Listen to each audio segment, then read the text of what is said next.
Ça c'est là par exemple. Ça c'est notre karma, ça c'est notre horoscope, le karma, et il est à la place du karma. Au milieu, il y a l'âme et les 4 éléments. Et ça c'est une idée très très très très très belle.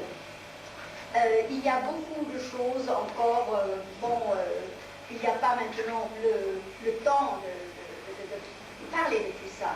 Il y a bien sûr aussi chaque nombre qui a une place, il y a aussi bien sûr chaque planète qui trouve une place, et les étoiles fixes et les autres galaxies, ça serait bien sûr une place tout à fait autour, mais c'est un savoir que je travaille de plus en plus, parce que parfois quelqu'un qui vient, il y a un problème, on regarde les thèmes, les révolutions solaires, on a tout regardé, on a fait les symboles, ça vient et ça ne porte pas la vraie réponse.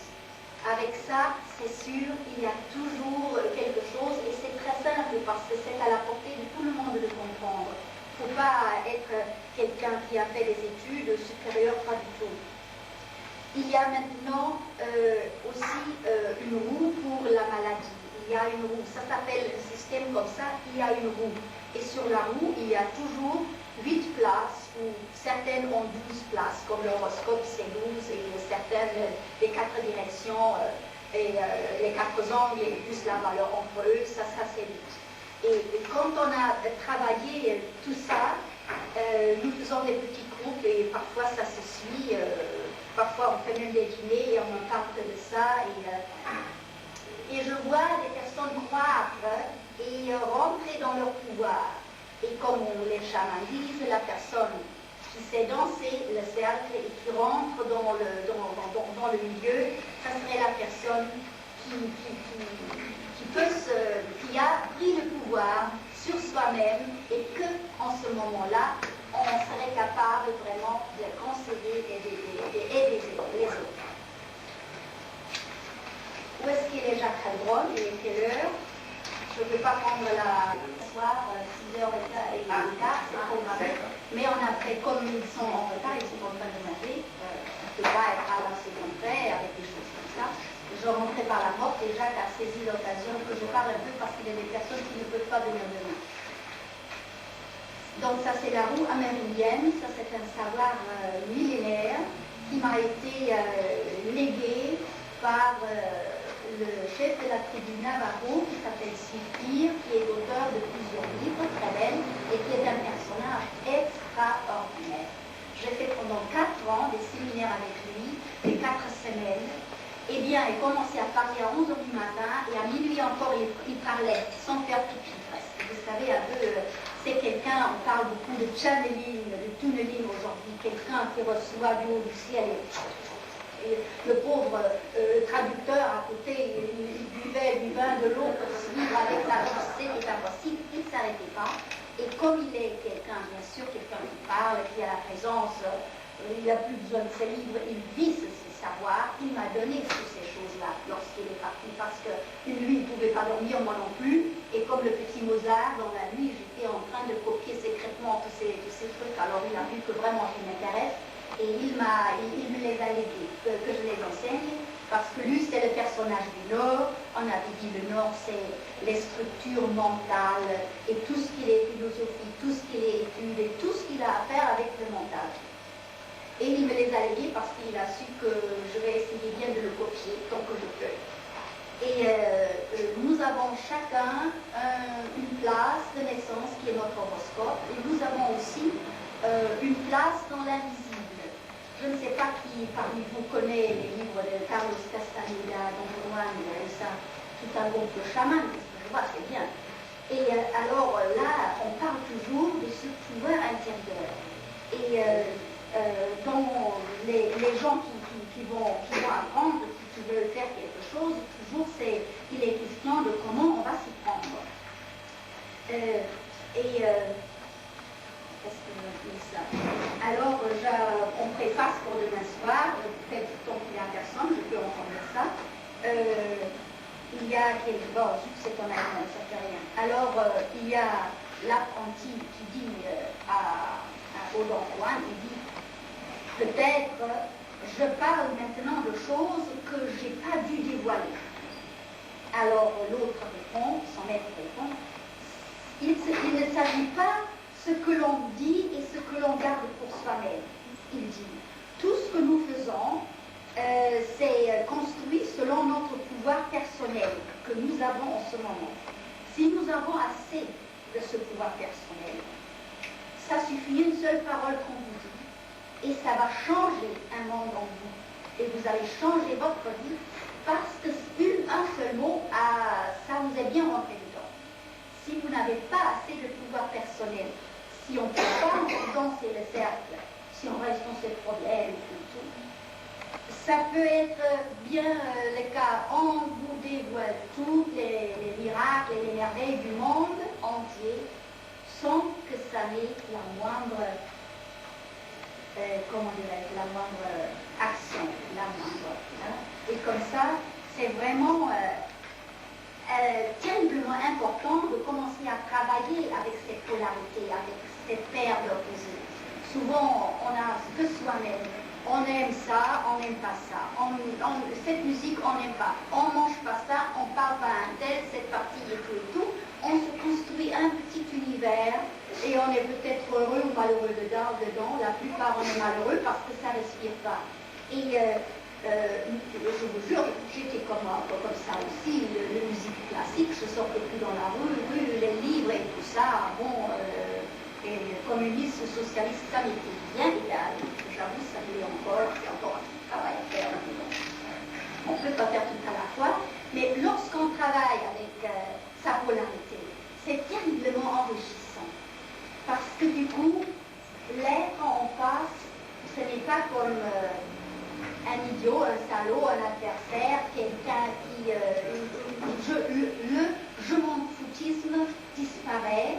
Et il y a cette compassion et de cette, disons au moins un regard neutre sur un autre être. Parce que pourquoi moi que je suis né là, je serais mieux et j'aurais plus de droits que quelqu'un qui serait né là. Et alors toutes les religions se joignent, toutes les religions disent un peu de compassion, un peu de compréhension et tout ça. Mais je veux dire qu'en France et en Europe, on a les livres de Steiner qui disent exactement la même chose. Oui.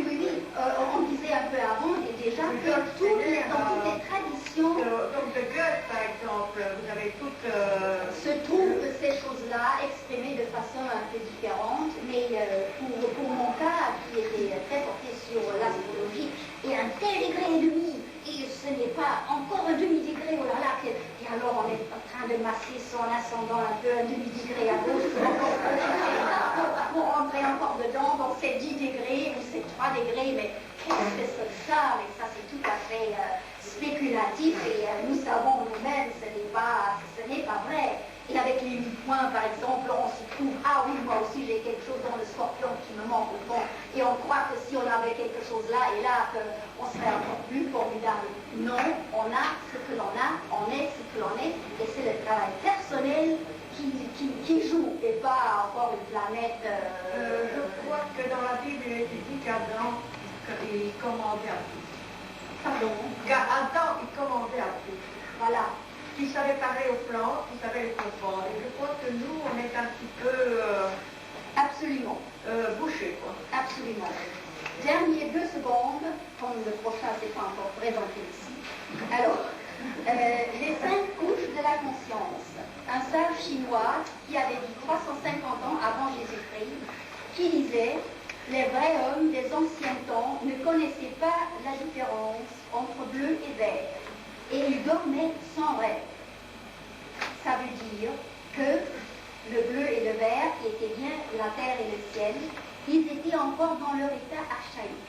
Et le très grand philosophe Jean Gebser, suisse, il nous a classifiés dans 5 états. J'ai trouvé ça dernièrement et je trouve ça très intéressant. Et ce qui est intéressant, je me le copie, je le fous dans un petit truc et je le sors quand j'en ai besoin. Le voilà, vous parlez de ça. Alors il a dit, à la base, nous avons tous une structure archaïque.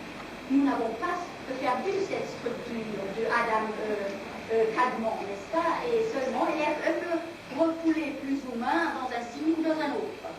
Et il y a une autre, après la deuxième évolution de l'humanité, toute l'humanité était magique.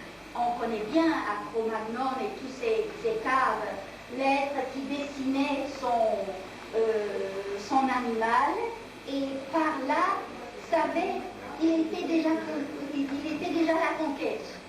Et après arrive donc chez les Grecs, par exemple, le monde du mythe mythologique.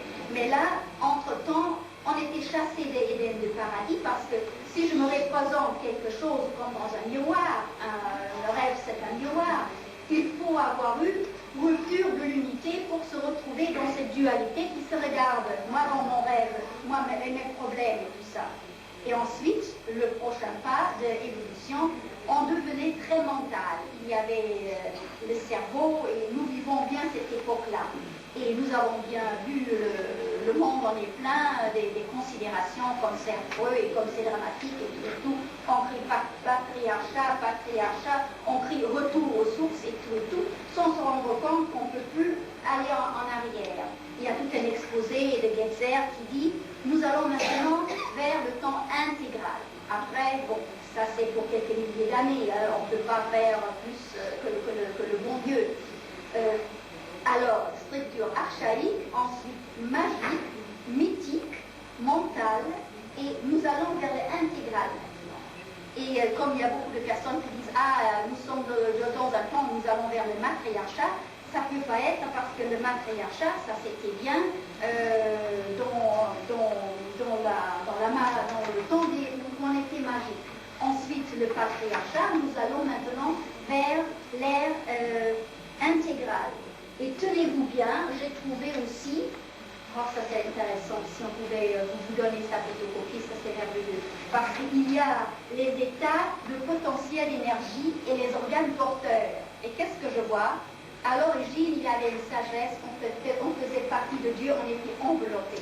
Après, le temps de magie, c'était vital, l'instinct et la poussée des sentiments, et on travaillait avec les entrailles et avec l'oreille. On était quelqu'un. Et encore aujourd'hui, quand quelqu'un, en amour surtout, on est devant un être, on l'écoute, on est à l'écoute de cet être, on est comme possédé. Il s'agissait bien de possession. Après le temps mythique, ça devient psychique, l'imagination et l'âme. Et c'était par le cœur et par la bouche. Et quand on réfléchit, j'ai passé quelques nuits même dessus, ça devient clair, et je me suis dit, ça aurait été bien, si moi j'aurais trouvé ça. Pourquoi on lit tout ça et on dit, ah oui, je le savais, c'est le savoir qui est là-dedans. Cérébral, c'est notre époque maintenant, il a la réflexion, il a l'abstraction et la volonté. Et on parle beaucoup de volonté dans le bouddhisme, dans l'hindouisme, surtout par la volonté, on peut se libérer et tout. Et on retrouve tout. Ça, c'est le cerveau et l'œil. C'était non. On a pu voir que l'œil, bon, c'était primordial. Non. Et ça rejoint, qui connaît Tomatis, le professeur Tomatis. Ça rejoint exactement ce que le professeur dit. Alors ça, j'étais très contente. Et bon, ce qui va venir, et je vais m'arrêter là-dessus, le temps intégral, c'est la concrétion. Et il n'y a pas encore un nom, mais il propose diaphanisation. Je ne sais pas, diaphanie, est-ce que ça vous dit quelque chose? Moi, il faut encore que je remue transparence, j'allais le dire, c'est une transparence, et ça passe de l'organe. Voilà, l'organe sera le chakra plus haut, le sacra. Je sens qu'il faut que je m'arrête. J'amare l'accueil et en particulier je remercie M. Jacques Alblon qui est pas ici, qui grâce à son enthousiasme contagieux a stimulé mes intérêts et les vôtres par le présent colloque. Je dois dire qu'en revenant à Paris, j'aurai trouvé de vieux amis et j'espère que je m'en ferai de nouveau. Le thème, premièrement, est proposé, il y a enrichissement de définitions. Mais aujourd'hui, il est changé. Il vient à dire la présentation de les maisons, non, comment on se dit, Oui, vous parlez de maisons, de des maisons, des différentes approches possibles. Je compte sur l'aiuto, no? Sur l'aide. L'aiuto Christophe Deschênes, qui est le rédacteur en chef de la revue astrologique, que je pense qu'il peut connaître bien, qui est diverse, no? Diverse, beaucoup d'arguments et ces arguments qui prennent en considération l'astrologie conditionnelle de Jean-Pierre Nicolas. Et j'espère que... Pas seulement. Ne pas seulement. Lui parlerait mieux de la chose, hein, de l'art, comment ça dit, la parole. Non? La parole. Je suis sûre que les conférenciers seront écoutés, parce que je pense qu'il vient aussi Catherine Aubier. Alors, je suis sûre que les conférenciers seront écoutés attentivement, mais qu'elles susciteront surtout une nouvelle intérêt d'étude. Je vous remercie de votre attention gentille. Là, c'est le Voilà. Alors écoutez, moi je vais commencer cette conférence par une remarque personnelle et quelque chose finalement de très pratique, comme l'indique le nom de notre magazine en mort dedans. Voilà, j'arrête là là-dessus. Si vous ne connaissez pas Astrologie pratique, vous êtes invité à venir après la conférence d'écouter notre magazine. Résumer un petit peu les différentes approches sur les maisons qui sont parues dans les numéros précédents de l'astrologie pratique. Approche qui seront celles de Sylvie Gauget, qui est une astrologue qui travaille dans une direction globale, globaliste, Sant'Agostini notamment. De Bernard Blanchet, qui est un astrologue conditionnaliste, donc qui travaille dans la mouvance de Jean-Pierre Nicolas. Et puis nous allons aussi présenter quelque chose de peut-être plus traditionnel. Mais tout d'abord, je voudrais dessiner un zodiaque sur ce tableau, si je trouve écrit. Oui, il y en a un peu. Peut-être en rouge. Ah oui, c'est celui-là. Voilà, parce que hors zodiaque, on peut difficilement imaginer de l'astrologie.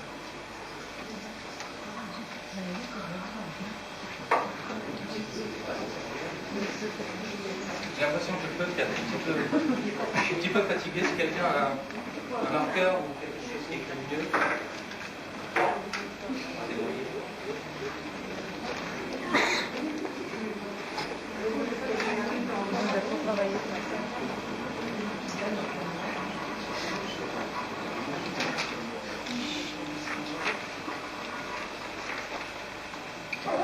Alors l'anecdote personnelle que je voudrais raconter, c'est celle qui concerne compte tenu d'autres collègues, j'aimerais que ensuite éventuellement d'autres collègues puissent donner leurs sentiments là-dessus, qui concerne les débuts de mes consultations. Il y a quelques années, j'ai commencé la consultation avec des gens qui étaient nés sous un ascendant Balance, avec une fréquence, disons, plus grande d'ascendant Balance en activité en thème natal que d'autres. Alors pourquoi, sur le coup, je n'en savais rien. Et quelques années après, c'était les ascendants vierges. Les débuts en consultation étaient les ascendants lions. Et il m'avait semblé observer la chose suivante, qui est peut-être, je dirais que c'est un argument infaillible, c'est une remarque, observer que les ascendants, d'une année sur l'autre, les gens qui viennent en consultation, ont des ascendants qui passent d'un signe à l'autre en quelques années. Pourquoi? Eh bien, il semblerait que ce soit notamment, peut-être cela tient-il à ma façon aussi de pratiquer la consultation, des gens qui se remettent en question, qui ont envie de se découvrir. Et je remarquais tout simplement que c'était à chaque fois la présence de Saturne au fond du ciel qui motivait les démarches de ces personnes. D'où l'importance des maisons. Saturne au fond du ciel, pas Saturne au milieu du ciel, à l'ascendant ou au descendant. Vous savez qu'en astrologie, on travaille avec quatre axes principaux. L'ascendant, le signe qui se lève à l'horizon, le descendant, celui qui se couche, le milieu du ciel tout en haut, et le fond du ciel. Grosso modo, l'axe ascendant-descendant signifie que tout ce qui va se trouver sous l'horizon est en fait, concerne, je dirais, la personnalité, son développement, ses expériences, on va bien sûr y revenir. Alors que ce qui se trouve sur l'horizon concerne plus spécifiquement la vie avec les autres, la vie sociale, le dépassement de soi-même. Et le secteur qu'on dit fond ciel est le secteur qui concerne nos racines les plus profondes. Or Saturne en astrologie, la fonction de la planète Saturne, c'est une fonction d'interrogation, de profonde remise en question de ce qu'on est, justement, quand Saturne passe au fond ciel. Alors je vais peut-être un tout petit peu technique, mais je crois qu'on ne peut pas avancer en astrologie si on n'est pas relativement précis. Quelquefois, en faisant intervenir les données techniques, je m'excuse auprès des personnes, ce ne sera pas trop familiarisé. Est-ce que vous connaissez la spirale évolutive dans les romans? Parce qu'à ce moment-là, vous avez ce décalage, ce recul de l'ascendant. Oui, tout à fait. Je crois que beaucoup de travaux avec des approches très diverses, je connais bien les travaux de Normand, cette approche n'est pas forcément celle que je pratique avec le plus de fréquence, mais il est certain que différentes approches peuvent se recouper, et vous avez raison de souligner qu'à travers d'autres réflexions, d'autres méthodes, on arrive finalement au même résultat, ce qui est plutôt bon signe finalement. Mais pour en revenir à cette présence de Saturne au fond ciel, ce qui est très important, on sait qu'en astrologie, quand une planète passe sur les angles du thème, on appelle les angles justement cet ascendant, le fond ciel, le descendant au milieu du ciel. La planète, en quelque sorte, prend de l'importance. Dans la vie, bien sûr, au cours de la vie, au moment où elle va passer sur ces angles, la planète devient importante. Alors, ce qui m'a beaucoup frappé dans cette expérience de passage de Saturne au fond de ciel, les gens se remettaient, eux, en question dans ce qu'ils étaient au plus profondément d'eux-mêmes. Et on n'avait pas la même fréquence, on n'observait pas les mêmes choses quand Saturne passait au milieu du ciel, au descendant ou à l'ascendant. Ce qui veut dire que même si la planète devient importante quand elle passe sur les axes, eh bien, on observe une différence de nature quand une planète passe à l'ascendant, au descendant, au milieu du ciel, au fond du ciel. Il se passe donc quelque chose au niveau des maisons qui d'abord concerne la structure psychologique de la personne qui, quand Saturne passe au fond du ciel, va se remettre en question, mais souvent aussi des événements, et ça c'est encore une constatation complètement empirique, des événements qui vont toucher finalement l'entourage familial, le clan qui l'entoure, ou tout ce que décrit traditionnellement l'astrologie en ce qui concerne l'importance du fond de ciel.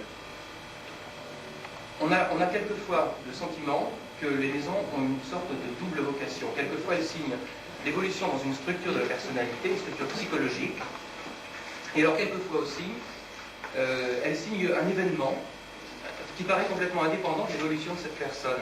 Ce matin, un petit peu avant midi, une personne qui travaille sur la révolution solaire signalait qu'elle s'était déplacée dans sa révolution solaire, qu'elle avait changé de pays, et qu'était intervenu un événement complètement, pendant qu'elle n'était pas là, l'événement de son entourage. Annie Jolie. J'ai trouvé ça intéressant, et je trouve que ça pose bien le problème de ce que sont les maisons. Parce qu'effectivement, si vous dites, je me suis déplacé, et quand je suis retenu, il y avait un événement qui s'était produit, c'est bien ça, je ne travaille pas votre pensée, eh bien ça veut dire que ce n'est pas votre évolution psychologique qui est en cause, ou pas seulement votre évolution psychologique. Tous les praticiens qui travaillent sur les maisons astrologiques se rendent compte rapidement que, alors que les signes décrivent un tempérament, un caractère, une personnalité, au contraire, les maisons se rattachent aussi à des secteurs de l'existence. Les maisons marquent, bon, je crois que tout le monde connaît un petit peu le sens des maisons astrologiques, la maison 1, le mois, la maison 2, les richesses, les biens, la maison 3, la communication, les frères et sœurs, etc. On a souvent affaire, là, on a affaire avec les maisons à une description de quelque chose qui est extérieur au fonctionnement de l'individu en tant que psychologie. Donc il faudra aborder les maisons non pas comme décrivant une personnalité, c'est pas uniquement de l'astropsychologie. Les maisons font intervenir quelque chose d'autre. Alors pour essayer de s'y retrouver, je vous invite à essayer de voir différentes approches des maisons pour les interpréter. Je ne vais pas discuter, je crois que d'autres le font très bien, du type de domification qu'il faut employer, savoir s'il faut faire confiance à un tel ou un tel pour découper les maisons. Et simplement essayer de vous amener à travers la présentation de différentes approches des maisons, des différents systèmes, eh bien pouvoir les tester vous-même. Parce que bon, c'est ça, ce qui est important, c'est l'expérience dans l'astrologie, c'est de pouvoir dire, c'est pas de construire un système abstrait, c'est de pouvoir le tester en pratique, c'est de pouvoir, quand on rentre chez soi, quand on fait un thème, de pouvoir regarder si ça marche ou pas. Mais pour tester en pratique, pour expérimenter le thème, l'astrologie, c'est vrai pour les maisons, mais pour toute l'astrologie, il faut savoir exactement de quoi on parle. Il faut être capable d'avoir quelque chose de suffisamment précis pour pouvoir, en pratique, quand on va dire quelque chose à quelqu'un, savoir si c'est vrai, si c'est pas vrai, si ça marche ou pas. Un système restera toujours un système. Quelquefois, je vais être sans doute amené à vous présenter des choses qui paraîtront à certains un petit peu abstraites. Mais il faut savoir que ce n'est pas une réalité, que je ne prétends pas détenir ou présenter des réalités, des choses, mais simplement des approches. Alors la première, on a divisé le zodiaque en 12. Si quelqu'un pouvait m'amener un verre d'eau, parce que j'ai la gorge tout à fait sèche, on a de l'eau directement. Mon repas, j'espère que vous avez bien déjeuné quand même.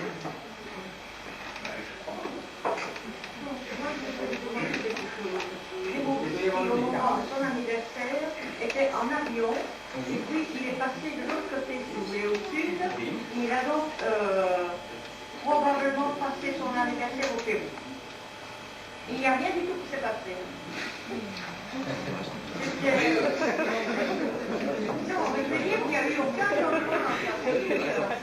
Il a changé, donc il Et je pense que c'est un petit peu, c'est une grande cause de l'astrologie. Je crois que c'est une question que je pourrais peut-être poser à Mme Joly qui justement maîtrise bien ce système des différentes... Vous intervenez plus tard, non? Je crois que vous seriez plus habilité que moi à répondre à cette personne en ce qui concerne des changements de pays éventuels, chose que je ne pratique pas, je connais mal. Parce que là, ça continue à bouger. Bon, au Moyen-Âge. Tout va bien. Donc il n'y a pas eu de décalage. On ne sait pas grand-chose, je fais un très bref exposé historique, ce n'est même pas un exposé, c'est quelques allusions. On ne sait pas grand-chose sur l'utilisation des maisons dans l'Antiquité. Pour certains astrologues, Ptolémée au IIIe siècle parlait déjà des maisons, d'autres astrologues le contestent en disant que ce qu'il entendait par maison devait être traduit par suite.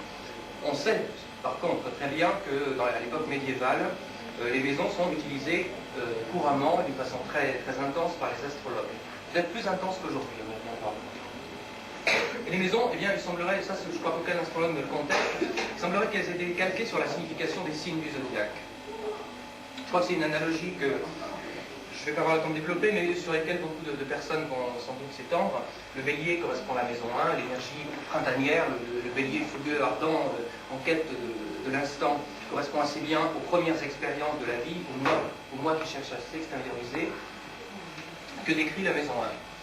La maison 2, celle du taureau, analogie avec le taureau, sera la maison des acquisitions, des possessions. On sait que le taureau est un signe possessif, prudent, qui aime bien acquérir, etc. Je simplifie à l'extrême, mais en fait je ne fais que résumer la vision qui était celle de l'astrologie au Moyen-Âge. Les Gémeaux, avec l'aspect communicatif découvert, on en a fait la maison 3, de la communication, des petits voyages, etc., etc., et on fait le tour du zodiaque comme ça. Le problème, c'est que, autant on observe une certaine cohérence dans le zodiaque, dans la façon dont les planètes maîtrisent chaque signe, dont les éléments, feu, terre et eau se succèdent, autant on est bien embêté pour bien maîtriser ce système de maisons, d'interprétation des maisons, quand on se limite à cette analogie évidente, pourtant et incontestable, entre les signes et les maisons. Pourquoi? Pour deux raisons. La première, c'est que ça a pu bien dériver. Je veux dire, au Moyen-Âge, on a dit la maison 6, c'est celle du travail, puis c'est celle des animaux domestiques, et puis c'est celle des servitudes, c'est celle des oncles et tantes, peut-être parce que les oncles et tantes belle-mère étaient trois. Bon, il fallait répondre bien sûr l'homme. Il y a dans la vie d'un individu trois grandes étapes de l'expérience. La première étape, c'est celle de l'apprentissage. Apprentissage des connaissances, apprentissage de la communication, apprentissage de tout ce qui va faire ensuite l'expérience de la vie, de l'existence. La deuxième étape, c'est une étape d'âge mûr. C'est une étape qui consiste finalement à expérimenter, à vivre, à éprouver l'ensemble de ces expériences qu'on a pu ingurgiter quand on était enfant. Et puis ensuite, le troisième âge, le troisième cycle de vie, eh bien c'est celui qui consiste à donner un sens à tout ça.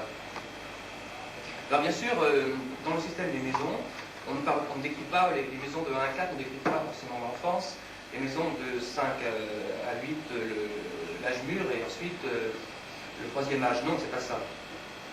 Les expériences peuvent s'emboîter. On peut être enfant et puis expérimenter les choses, et même tirer les leçons. Mais globalement, il semblerait que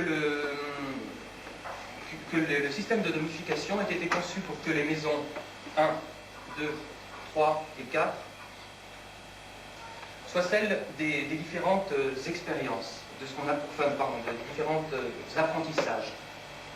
Que les maisons 5, 6, 7 et 8 soient celles de l'expérience de la vie, de la confrontation avec la vie en fait, et que les maisons à partir de la 9, 9, 10, 11 et 12 soient celles de, on dirait, des leçons, du dépassement de ces valeurs pour comprendre ce qu'on a fait. Je crois que c'est une interprétation qui pourra notamment séduire les personnes qui travaillent dans une mouvance, soit, je pense à des gens comme Rupert Boudiard, soit dans une mouvance humaniste, ou soit spiritualiste, et qui considèrent très souvent que le cycle des maisons décrit un processus d'évolution. Alors ce processus d'évolution, il est répété 3 fois. D'ailleurs, c'est un petit peu, il y a une analogie évidente avec les 3 phases saturniennes de l'existence. Saturne a un cycle de 30 ans. De 0 à 30 ans, Saturne fait un premier tour du zodiaque et ça correspond un petit peu à une phase d'apprentissage. De 30 à 60, c'est une phase d'expérience de la vie, et de 60 à 90, on va en tirer les leçons. Apprentissage de quoi? La maison 1, ben c'est l'apprentissage. La maison 1, tout le monde sait ce que c'est. Enfin, tous les gens qui font un peu d'astrologie, c'est le moi. Le moi, c'est-à-dire la structure mentale qui doit d'abord se chercher elle-même. C'est l'apprentissage de l'existence de l'individu. Alors que la maison 5, on cherchera à faire l'expérience de cette existence, on y reviendra tout à l'heure, qu'avec la maison 9, on cherchera à donner un sens à la vie, à donner un sens à son existence, à travers des voyages, à travers des découvertes, à travers la métaphysique, la philosophie, la religion. Alors, la maison 1 concerne l'apprentissage de tout ce qui peut concerner son existence. Qui suis-je? Alors, c'est une place sur un tableau, bon, vous pouvez le... Je crois aussi bien garder tout ça, c'est bien. Existence, donc on fait l'apprentissage de l'existence avec la maison 1, ensuite on l'expérimente avec la maison 5, et on lui donne un sens. Non mais rapprochez-vous là, vous devez vous rapprocher. Je vais écrire moins et puis parler plus. Non mais comme ça, les gens pourront voir de plus près. Rapprochez-vous, s'il vous plaît.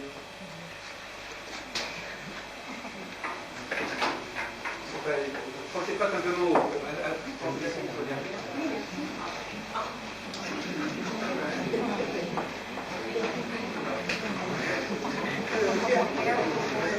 La maison 1, on était à l'apprentissage de l'existence. La maison 2, qu'est-ce qu'on apprend avec la maison 2? On apprend l'acquisition finalement. La maison 2, c'est celle des biens matériels, celle des possessions.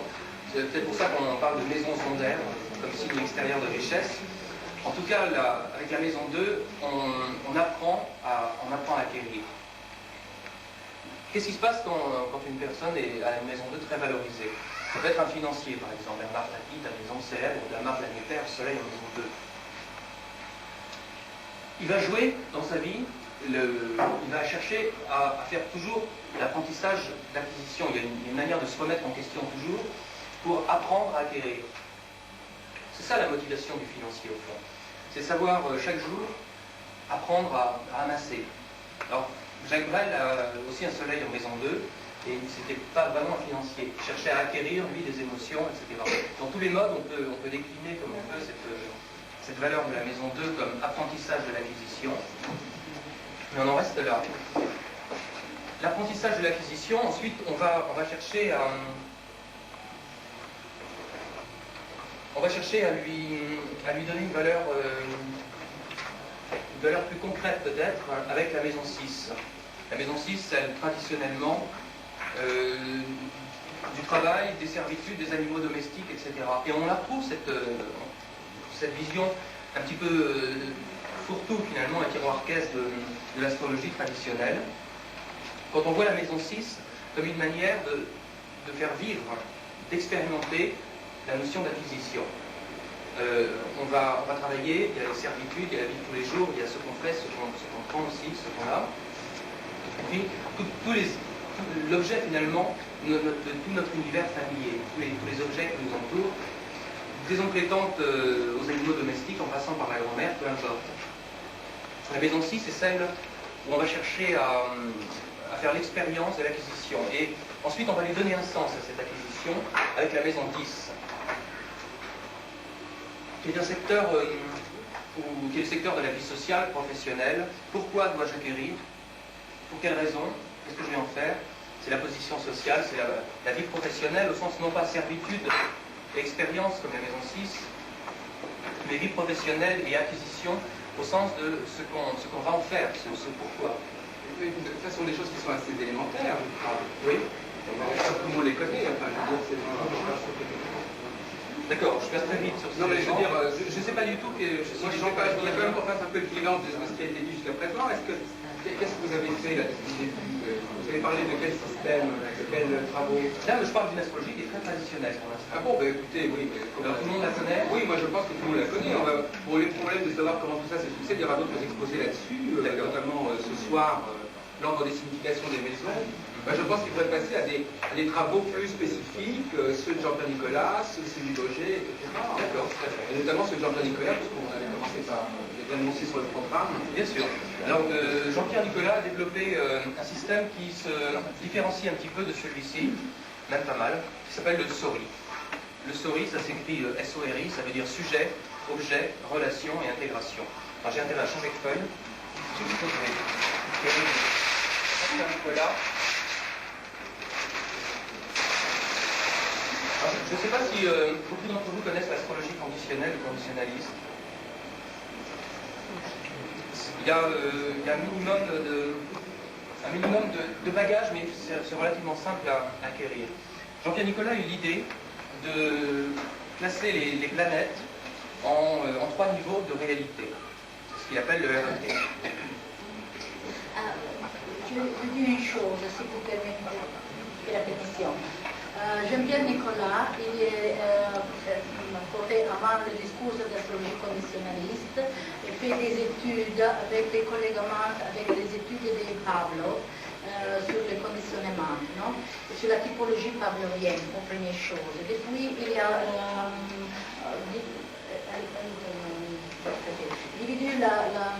divisé le zodiaque en 12 phases, mais 12 signes actuels et 12 signes inactuels, comment ça s'appelle. Depuis, dans l'astrologie conditionnaliste, ils sont beaucoup de référentiels et d'études. Par exemple, la théorie des âges qui vient à parler des cycles de révolution de chacune planète. Par exemple, la Lune da 0 à 27 jours, le Mercure 88 giorni et così avec toute la révolution sidérale d'une planète. Il a signé les théories, ça s'appelle théorie des âges. Depuis, il a formé une autre outil d'étude qui est la représentation existence transcendante, où on va lui mettre dans une grille de codification sur les valorisations des planètes. Dans la grille de représentation existence transcendante, dans la forme et le peso, la gravitation des planètes. Bon. Et depuis, elle a formé l'étude sur le solide. Il est sujet, objet, représentation, intégration, avec la combinaison directe, représentation et distance ascendante.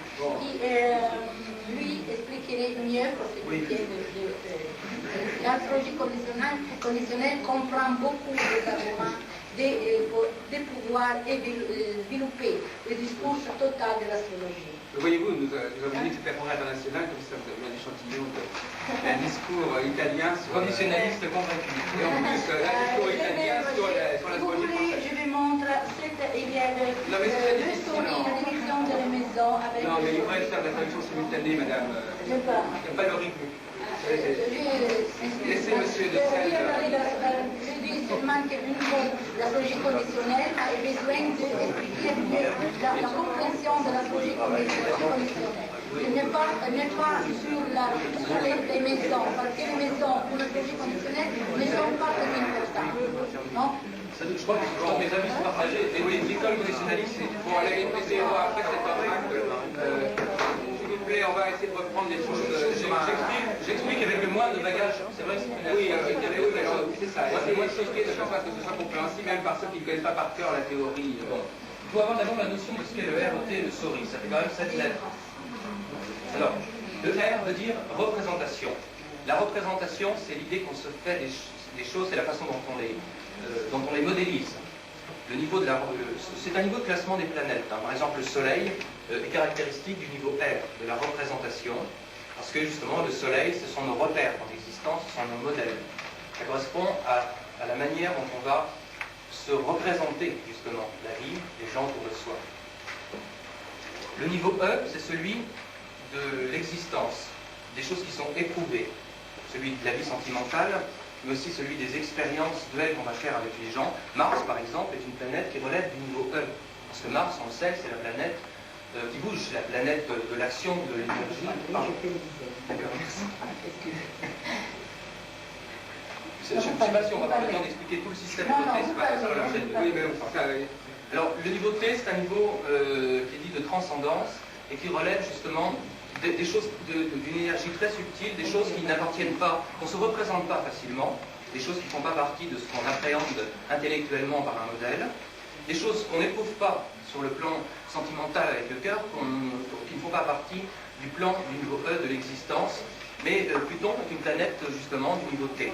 Pluton est une planète du niveau T parce que ce sont des énergies sous-jacentes, subtiles, qui sont d'un autre ordre de valeur que celles qu'on a avec le niveau R solaire de la représentation, le niveau E de l'éprouvé, et le niveau T donc c'est la transcendance.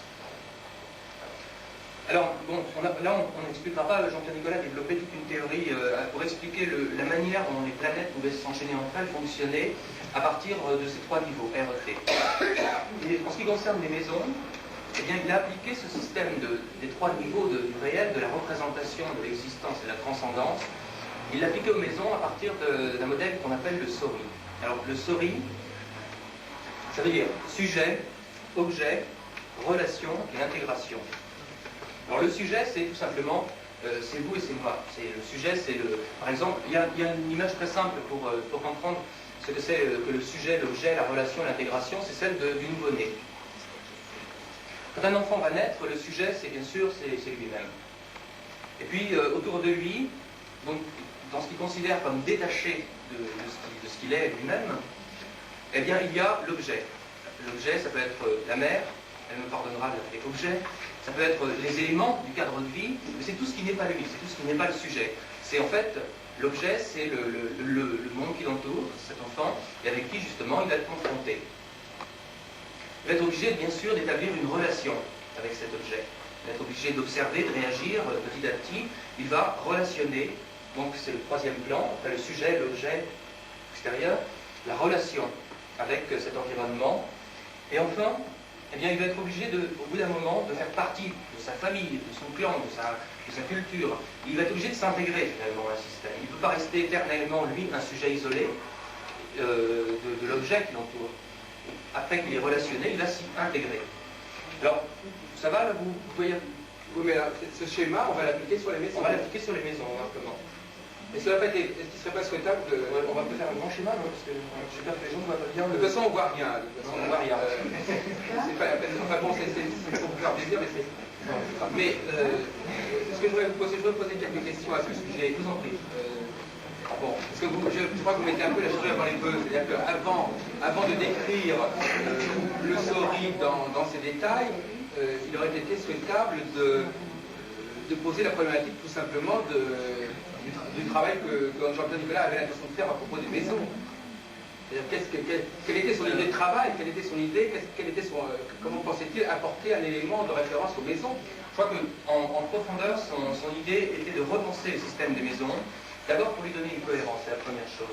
Ensuite, pour faire un système qui s'adapterait bien au système RET qu'il avait déjà développé pour les planètes. Ce qu'il faut bien avoir présent à l'esprit, c'est que quand vous entendez c'est RET, SORI, etc., c'est pas quelque chose qui est contre l'astrologie traditionnelle ou contre les systèmes déjà institués.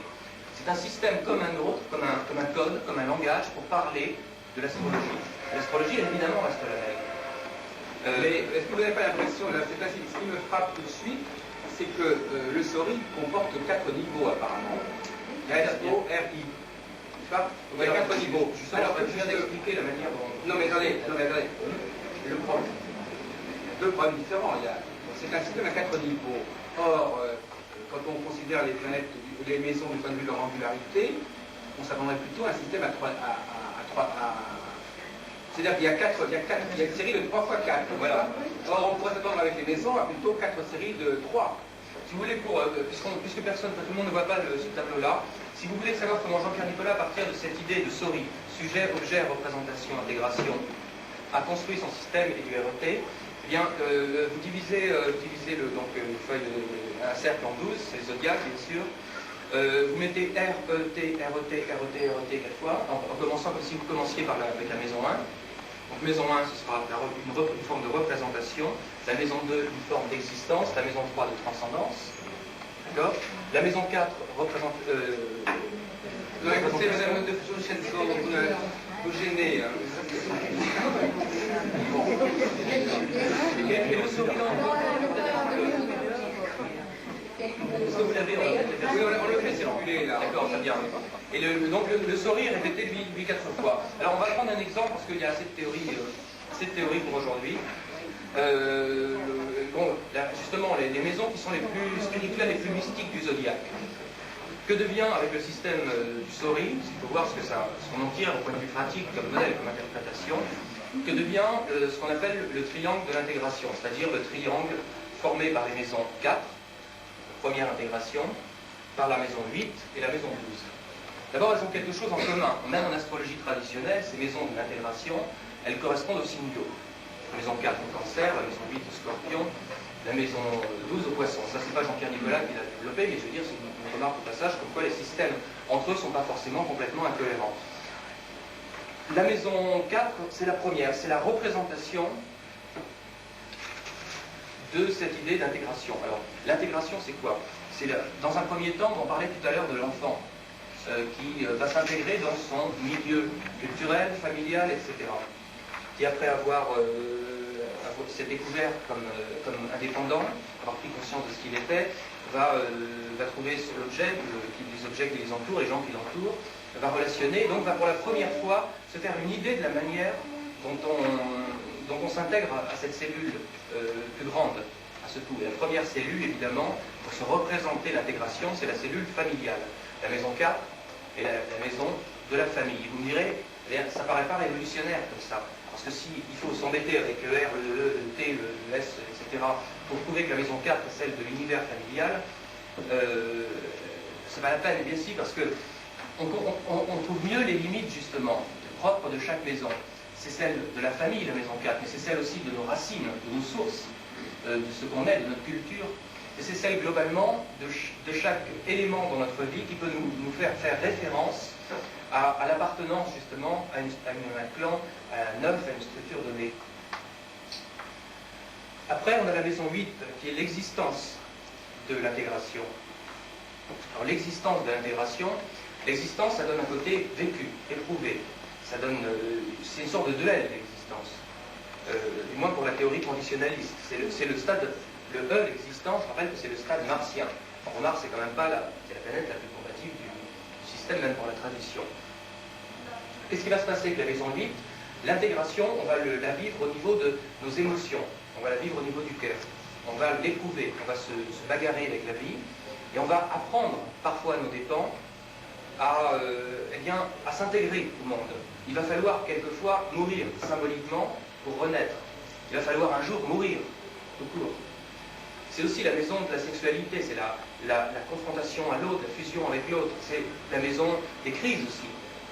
D'où la vision traditionnelle de l'astrologie. Maison 8, maison de crise, maison de mort, de renaissance, maison de passage d'un monde personnel à un monde, on dirait transpersonnel, enfin un monde qui nous dépasse. Et après, on parle toujours de ce triangle de l'intégration. On peut le vivre donc à 3 niveaux. Le premier, c'était donc l'univers familial et nos clans, nos structures, qui va déterminer la façon dont on se représente l'intégration. Le second, la façon dont on va la vivre avec ces crises, ces épreuves parfois, ces morts symboliques. Et le troisième, c'est la maison 12.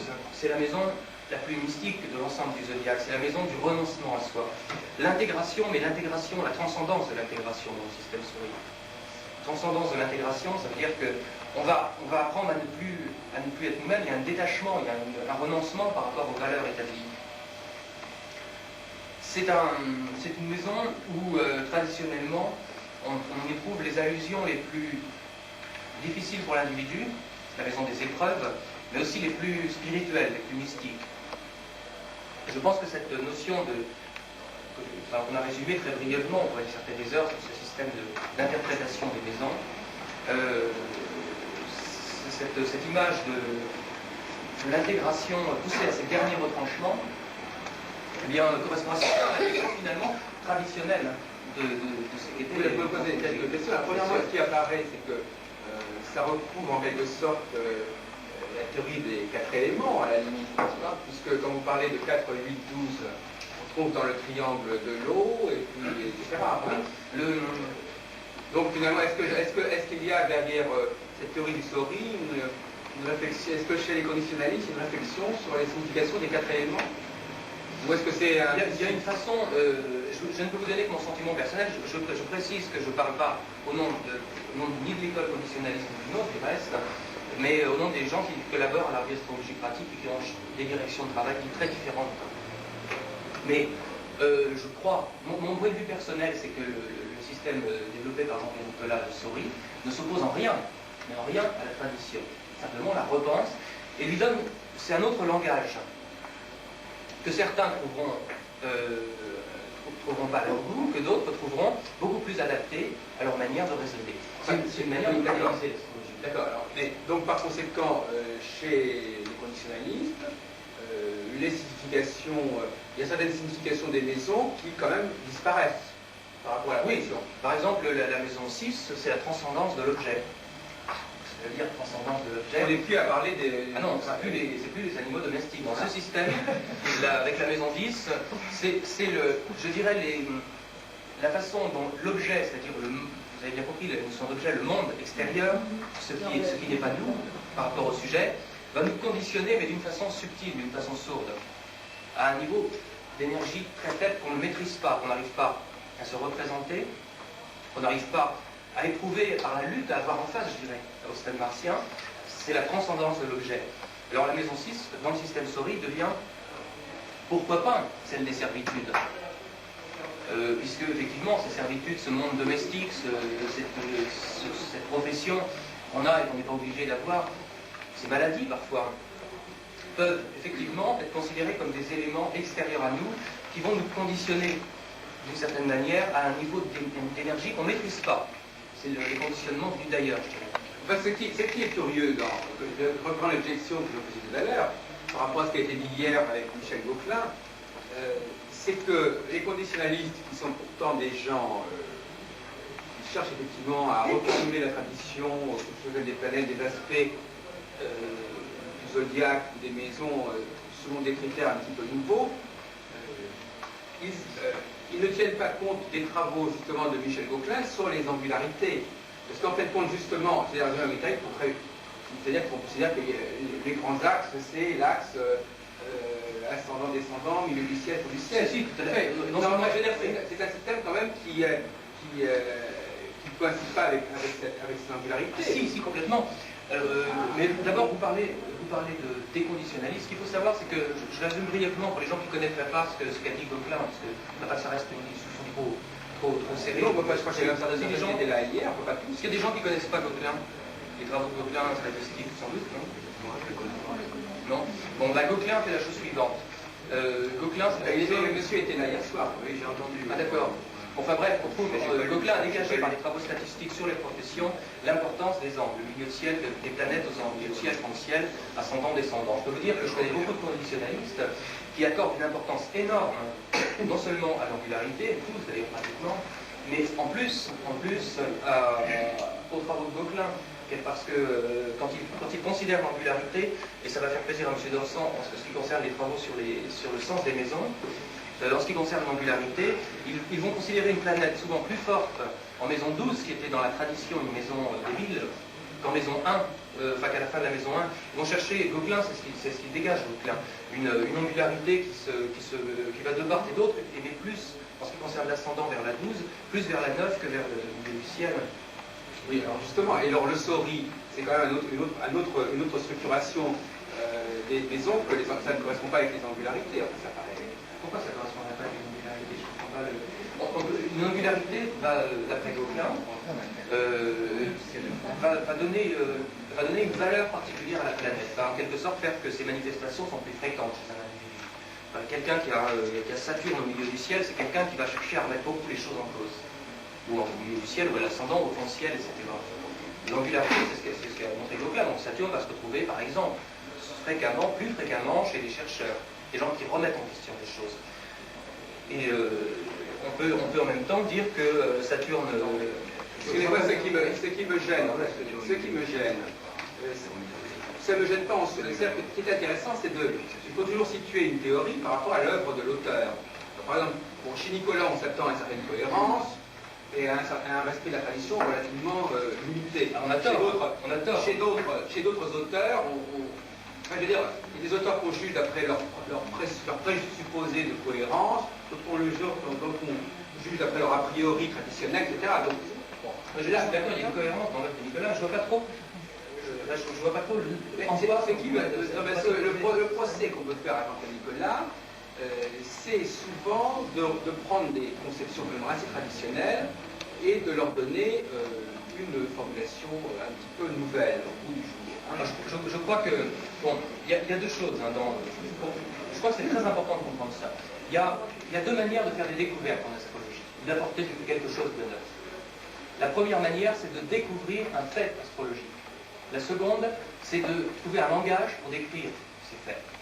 Alors, exemple, puisque vous parliez de Jean-Pierre Nicolas, il a effectivement découvert ce qu'on appelle la théorie des âges, en se référant à des travaux de Piaget, notamment de biologistes, des gens qui ont étudié le monde de l'enfance. Il s'aperçoit que les cycles planétaires, la durée de révolution des planètes, coïncidaient avec l'évolution de l'enfant. Certains avaient travaillé là-dessus. Ptolémée avait déjà une théorie là-dessus, mais qui n'était pas la même et qui collait beaucoup moins bien avec les travaux les plus récents en matière de connaissance de l'enfance. Ça, c'est un fait astrologique. Ça, c'est du sang neuf, ça, c'est une découverte importante, à mon sens. Maintenant, quand Jean-Pierre Nicolas parle de l'astrologie, en la posant en termes de RET, de SORI, eh bien, il ne fait que donner un langage pour la décrire l'astrologie. Effectivement, il est tout à fait naturel dans ces conditions que la tradition astrologique non seulement ne se sente pas agressée, je ne vois pas pourquoi, mais pas remis en cause, mais qu'on puisse trouver des analogies. Ce qui est nouveau, c'est dans le RET, dans le SORI, c'est la manière de parler de l'astrologie. Ce qui est nouveau, alors que la théorie des âges, c'est un fait astrologique. Bon, je précise, d'ailleurs, on va passer la parole à M. Lassalle, de toute façon, bon, les choses... On ne peut pas tout décaler dans la journée. Donc, mais enfin, cela dit, ce problème de la tentative de la part d'un des grands maîtres à penser de l'astrologie actuelle, de renouveler les maisons, ce qu'il n'a pas fait tout de suite dans sa carrière, c'est venu plus tardivement, jusqu'à un certain temps, il avait ses côtés. Bon, moi, ce qui me frappe, c'est que c'est un langage, quand on nous parle, par exemple, des groupes 1, 4, 1, 5, 9, 2, 6, 10, 3, 7, 11, etc. C'est très traditionnel. Hein, Pourquoi vous Non, mais très traditionnel, je veux dire que quand je veux dire très traditionnel, j'entends dans un certain sens. C'est-à-dire, ça veut dire que finalement, c'est un système où on introduit, c'est des triangles à la limite qu'on introduit dans la structure à 12. Qui coïncide effectivement avec la théorie des 4 éléments. Il y a les 3 maisons qui correspondent au signe de feu, les 3 maisons qui correspondent au signe d'eau, etc. Je veux dire que de ce point de vue-là, il a récupéré ce système des triangles astrologiques qui, à mon avis, est très difficile à justifier en dehors d'un point de vue purement numérologique. Il est très difficile de le justifier, ce système. C'est une convention, ce système. C'est ça que je voulais exprimer. Donc les autres théories de Nicolas sont à mon avis, plus sérieuses, si on veut. Du point de vue cosmographique ou astronomique, elles sont plus sérieuses que celles-là. Parce que quand vous prenez le RET, c'est quand même fondé sur des positions planétaires, des distances planétaires, etc. Quand vous parlez de la théorie des âges, c'est fondé aussi sur des révolutions, etc. Et puis là, tout d'un coup, on nous propose un découpage, Werner, bon, finalement, qui regroupe la théorie des éléments, mais qui, je veux dire, je réponds il y a une espèce d'infléchissement, en quelque sorte, de la pensée de Nicolas vers des structures finalement un petit peu plus abstraites.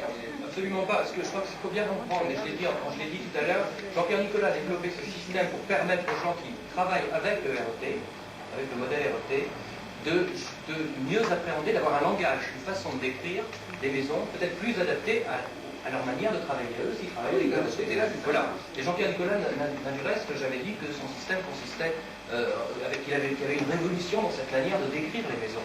Simplement, c'est une manière pratique d'en parler. De la même façon, quand on dit des signes de feu, de terre, d'eau et d'air, il est évident que le bélier, le sagittaire et le lion, ce n'est pas les mêmes signes. Si on dit que c'est des signes de feu, ça veut dire qu'on trouve qu'ils ont quelque chose en commun et que par convention, on a posé à ce sujet, est-ce que dans la théorie classique du zodiaque réflexologique, il y a, on met le bélier, le lion et le sagittaire dans un même ensemble? Dans quelle théorie? Est-ce que dans la théorie du zodiaque, telle que Jean-Pierre Nicolas l'a formulée il y a déjà une vingtaine d'années, plus que cela, est-ce qu'il parle de ces trois, est-ce qu'il regroupe les signes de cette façon? Il les regroupe en signes début de saison. Oui, c'est ça. Là encore, c'est incohérent, parce que justement, sa classification des signes n'a rien à voir avec ce système des maisons. Mais absolument pas. C'est pas du tout le même découpage. La classification des signes existe en 3 et en 4, comme dans toute tradition, pratiquement comme dans tous les gens qui ont cherché à parler du zodiaque en 12. En 12, c'est 3 x 4. Quoi qu'on fasse, si on veut décrire un système de 12 et qu'on veut le découper, si on le découpe pas en 2, il faudra le découper en 3 ou en 4. Donc on peut discuter des heures durant, c'est un autre problème. Écoutez, moi, je veux dire, c'est pas le problème.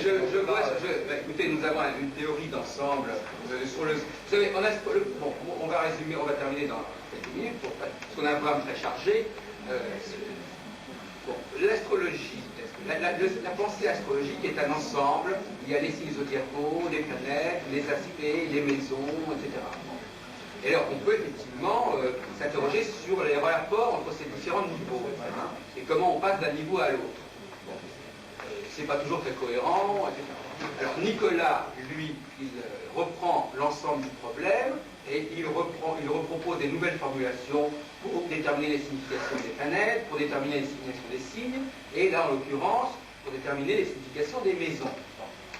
Mais ce qui est frappant, c'est que, bien qu'il ait cette volonté, ce projet de tout revoir, de tout globaliser, ce qui est frappant, c'est que, malgré tout, son discours sur les signes du zodiaque est fondé sur une division en 4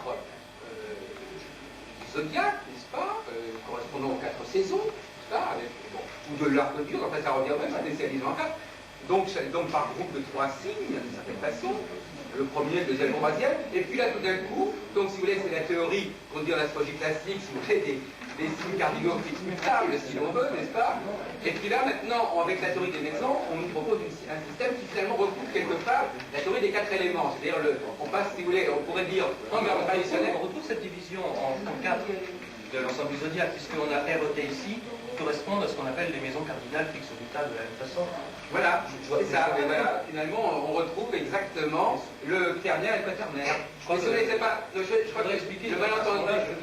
malentendu, quand vous n'avez pas compris mon objection, ce que je reproche à Nicolas, c'est pas du tout justement de dire des choses qui finalement se retrouvent extrêmement classiques et familières par certains côtés. C'est précisément une espèce de compromis entre une recherche qui se veut cohérente et une volonté de fournir des modèles qui soient effectivement utilisables par les astrologues et que ça ne les déboussole pas trop. C'est-à-dire, c'est pas étonnant que beaucoup d'astrologues, comme par exemple Bernard Blanchet, qui sont sur l'école, n'utilisent pas son système.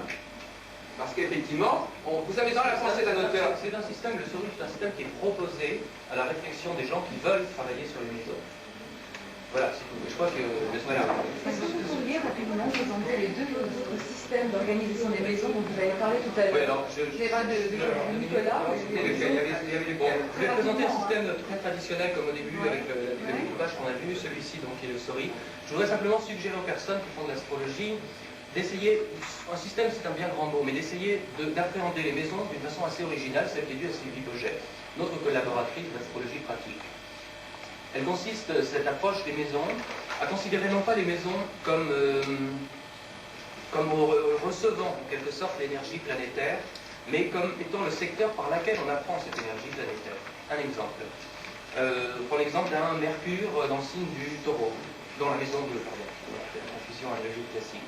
Un Mercure en maison 2, c'est pas nécessairement un don du commerce, par exemple. Mercure en maison 2, on va dire, on est communicatif dans le domaine de l'acquisition, donc on aura la base du commerce. Ça peut très bien être aussi, ça peut très bien signifier aussi qu'on fait l'expérience, on apprend à communiquer. Donc on apprend Mercure, on fait l'expérience de ce Mercure par l'intermédiaire des valeurs incarnées par la maison 2. C'est-à-dire qu'on pourra avoir été confronté dans son existence, et là encore on voit quelque chose d'extérieur à la structure psychologique, et on s'aperçoit que l'astrologie pas seulement de la psycho, eh bien on pourra avoir été confronté dans son existence à des événements relevant du domaine traditionnel de la maison 2, c'est-à-dire l'acquisition d'une façon globale, qui nous auront stimulé, qui nous auront appris à faire jouer nos modes de communication. Par exemple, la maison 7. La maison 7, s'il y a une planète en maison 7, c'est pas seulement une planète qu'on va donner aux autres, mais c'est aussi une planète qu'on apprend par les autres. Vous voyez? C'est une suggestion qui vous reste à tester suivant vos modèles, suivant les thèmes que vous avez. C'est très intéressant. Ça donne, si vous voulez, une image sans rejeter d'ailleurs l'approche traditionnelle qui consistait à décrire la planète comme étant stimulée par la maison, coloriée par la maison. Ça donne une interactivité entre les deux.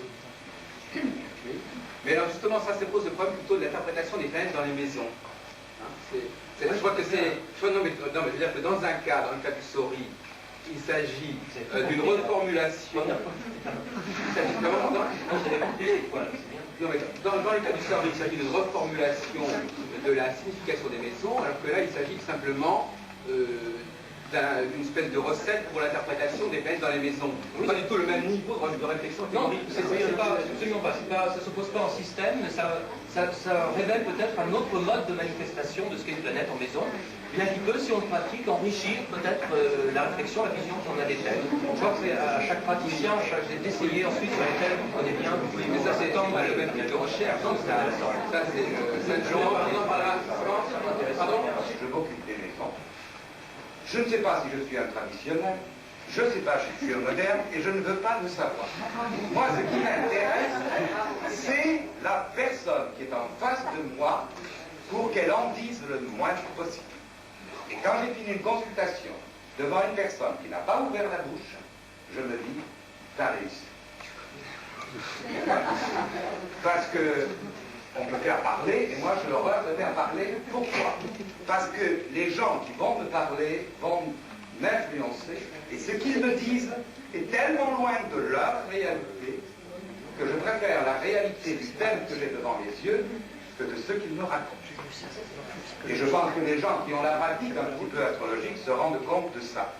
Les gens qui font parler leurs consultants sont des gens qui ne sont pas des astrologues. N'est-ce pas? Parce qu'on n'a pas à faire parler. Tout est dans le thème.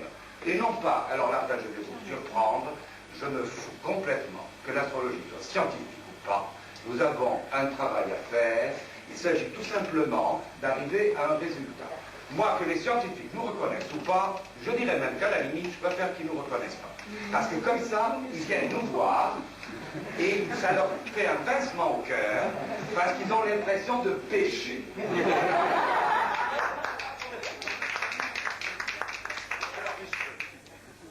Ce qu'il faut, c'est, et je me suis attaché à ce travail, pour moi, c'est arriver à la datation.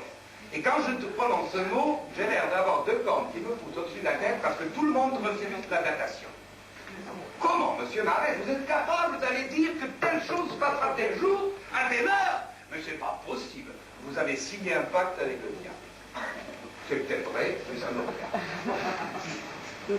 Et je dis toujours à un astrologue, est-ce que vous êtes capable, si on vous donne une date précise, de dire qu'est-ce qui s'est passé ce jour-là? Et je ne suis pas quelqu'un qui me dérange. Je me mets toujours au pied du mur.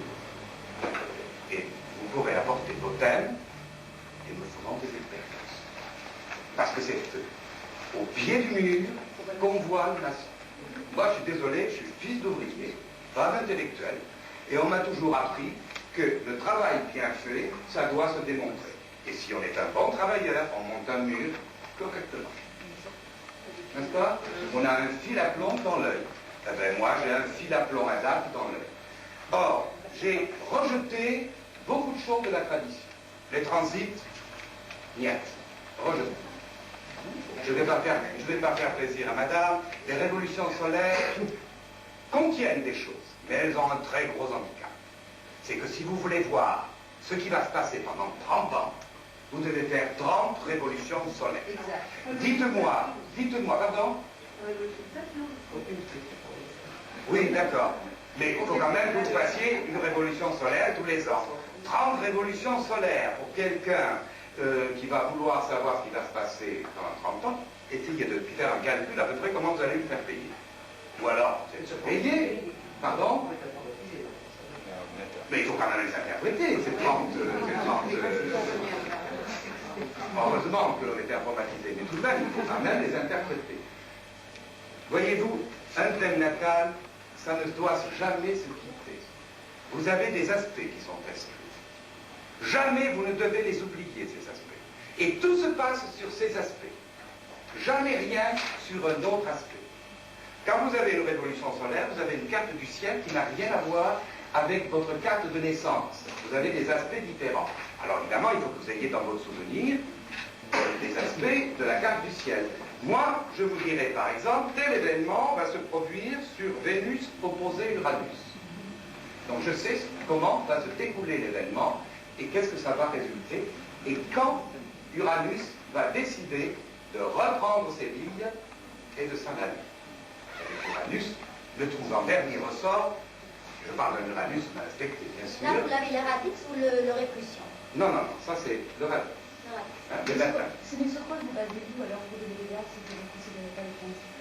Justement, ça c'est un système que j'ai institué, que j'ai trouvé, qui existe de toute éternité, c'est-à-dire ce sont des systèmes qui étaient employés dans l'Antiquité, qui étaient employés au Moyen-Âge, mais qui ont disparu, dont on ne trouve trace que chez un astrologue qui en possédait une partie, un astrologue écossais, qu'il y a 250 ans,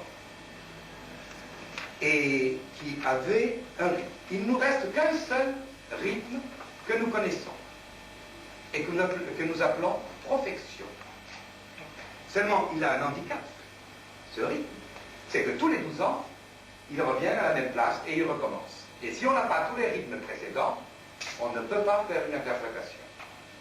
Alors, il faut des rythmes. Vous avez des rythmes qui ont des durées. Le premier est une durée de 30 ans. Vous allez me dire tout de suite, c'est Saturne. Non, ça n'a rien à voir avec Saturne. Vous avez des rythmes qui ont 15 ans, 10 ans, 5 ans, 2 ans et demi, 1 an, 1 quart, 1 an, 1 mois, 1 semaine, 1 jour, 1 heure, 6 minutes, 1 minute. Et vous pouvez arriver à définir une chose à la minute de son existence. Est-ce que c'est intéressant? Je vous pose la question. Oui, très intéressant.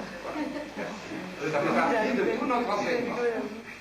Alors, qu'on me traite de tout ce qu'on voudra, de pas moderne, de ceci, de cela, je tiens à vous avertir d'une chose. Mon langage est clair. Je ne sais pas employer un langage faussement intellectuel.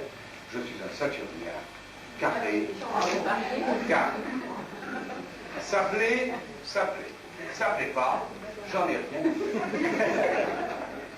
Je suis, moi, personnellement, dans ma maison 11, c'est-à-dire que je suis complètement libéré de toutes les contingences. J'ai fait de la scène pendant 30 ans, alors j'ai joué mon côté exhibitionniste de la maison 5 et mon côté représentatif du soleil, donc j'en ai rien à faire. Je suis dans la maison 11, un pied dans la maison 12, mais je suis très prudent, parce que la maison 12, si jamais la Vierge Marie m'apparaissait, je serais bien embêté. C'est parce qu'elle me délivrerait un message, il faudrait que j'aille pour les routes et tout ça, et j'en aurais pas pour longtemps à vivre. Parce que les saints, ça meurt jeune. Je suis encore jeune, mais il n'y a pas l'air. voyez qu'il faut travailler dans la joie. Et que c'est bien meilleur que de travailler dans le sérieux où on s'ennuie à mourir. Alors, ça me fait plaisir, parce que vous êtes vraiment formidables. Maintenant, je n'ai plus rien à dire. Je vous donnerai mon numéro de téléphone, vous me téléphonerez, et puis ceux qui voudront venir, c'est gratuit.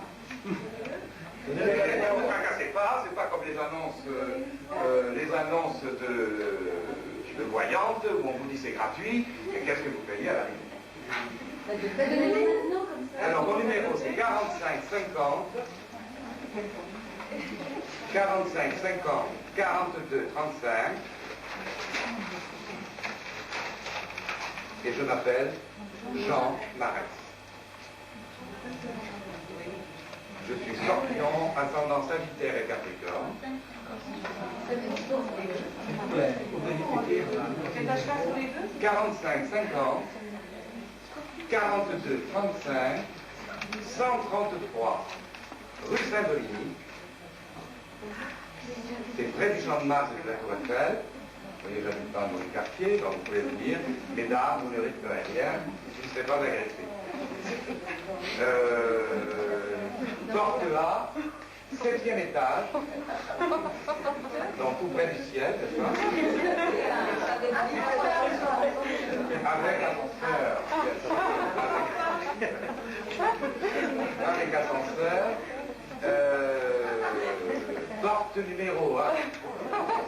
De toute façon, la porte sera ouverte ce jour-là. Je vous présente monsieur que je ne connais pas. Vous n'avez qu'à le regarder et vous verrez tout de suite qu'il est extrêmement sympathique et qu'il a très certainement des choses intéressantes à dire. Et excusez-moi d'avoir pris un peu sur votre temps. Je vous en prie. Bon, tout d'abord, je vais me présenter parce que je pense que beaucoup de gens ici ne me connaissent pas. C'est normal, je suis un peu un nouveau venu puisque c'est le premier colloque auquel je participe.